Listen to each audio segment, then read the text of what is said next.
Good morning from a very lovely Talang. One day done in Laos, and that was from Thakek to here in Talang. Very windy yesterday. It was lovely and sunny, but the winds were super strong. The trip was about 105 kilometers to get here, but it was still a little chilly, so if you do this loop, just bear that in mind. Probably worth just bringing a jacket. It'll still get warm, but at the moment, this time of year in January, it can be a bit cooler.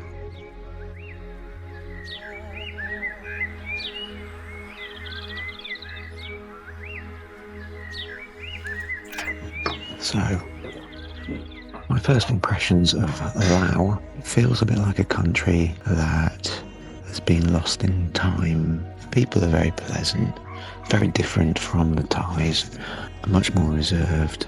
There's definitely a French influence. As far as the roads go, they've been really good on the whole. You've got to keep your eye on potholes. Even when you think the roads are dry and grippy, they're not necessarily, so a little bit of extra caution around some of the bends is a good idea.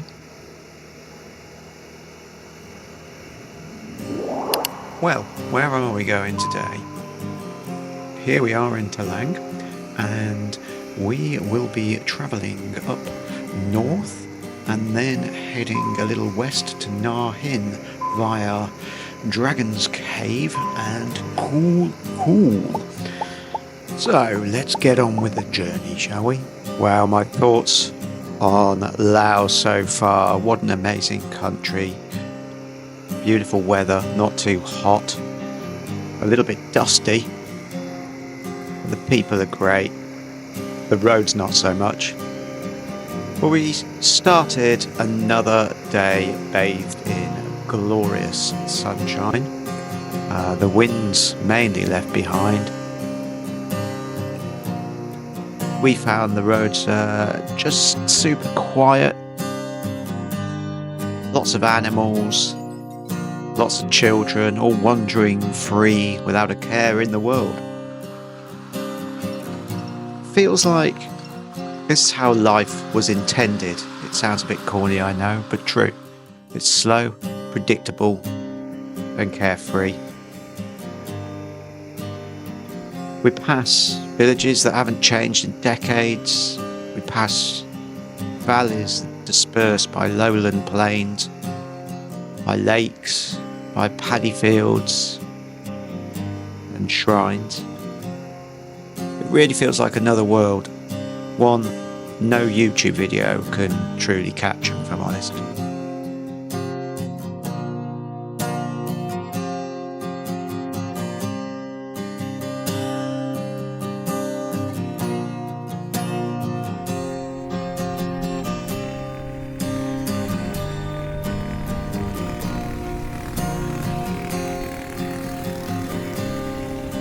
The road's just so quiet, and eventually we reached Dragon's Cave.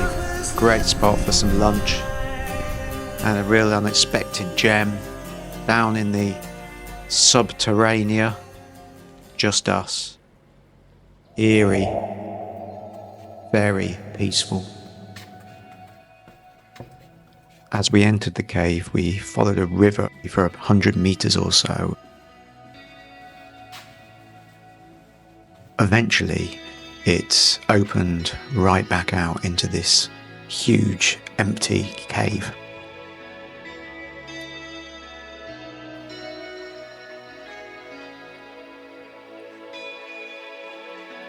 After a walk down and through the subterranean river, we scrambled our way back up and through the cave to the mountains above.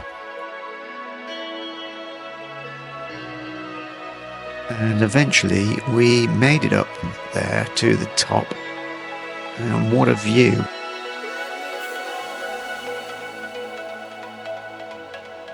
Probably one of the best vistas I've seen on the loop so far. But all good things must come to an end, so we jumped back on the motorbike and headed for cool pool, which was a bit overrated, I felt. We didn't hang around for too long and carried on our journey to Na Hin. Towards Na Hin there were a lot of roadworks going on. A word of warning: stay a safe distance from the potholes. Don't follow the vehicles too close because you won't have time to avoid them. This is exactly what happened to a girl that was on a trip with someone we met. She hit a pothole, not being able to avoid it, came off, broke her leg, had to get flown home. Luckily, the person on the back of the bike was okay, so take care. Well, I do hope that you enjoyed this part of my little bonsai adventure. Do subscribe, like, comment, all that kind of stuff. Love to hear from you, and keep an eye on YouTube, as if I haven't already, I'll be releasing the final part 3 very, very soon. Goodbye.